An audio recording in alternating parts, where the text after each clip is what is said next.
June 21, it was meant to be Freedom Day in England. Instead, British Prime Minister Boris Johnson has put the brakes on.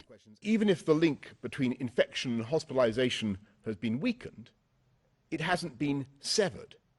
And even if the link between hospitalisation and death has also been weakened, I'm afraid numbers in intensive care, in ICU, are also rising.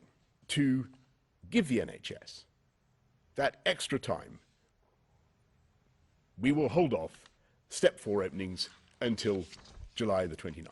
Social distancing, limits on gatherings and working from home is here to stay, at least for another month. The Delta variant, which was first identified in India, has changed everything.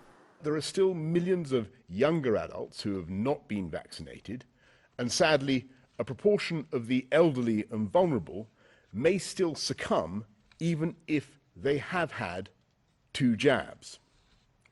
And that's why we're so concerned by the Delta variant that is now spreading faster than the 3rd wave that was predicted in the February roadmap. The Delta variant is now responsible for 90% of new COVID cases in the UK. Public Health England says it's more than 60% more transmissible. And the variant is spreading. New cases are doubling approximately every week.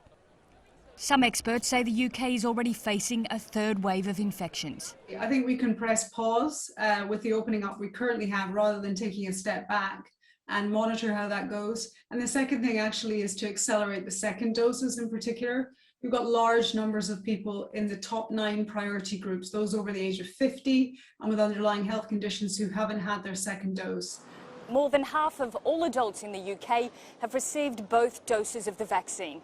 The problem is, though, if you've only received 1 dose, it only provides around 30% protection against the Delta variant. 2 doses and it increases to over 80%. So there's a real urgency to get as many people as possible fully vaccinated. With restrictions continuing, this South London pub is depending on outdoor tables and a few inside to keep going.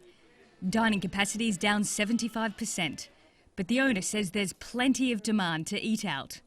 Well, it's hard, but we're doing okay. You know, we're quite busy, so we're managing to to tick over. But it's we're just accepting that this is the way that it is for the time being, and hopefully we'll be fully open by maybe the end of the summer. After spending more than a year with either lockdown or restrictions, pubs and restaurants want certainty.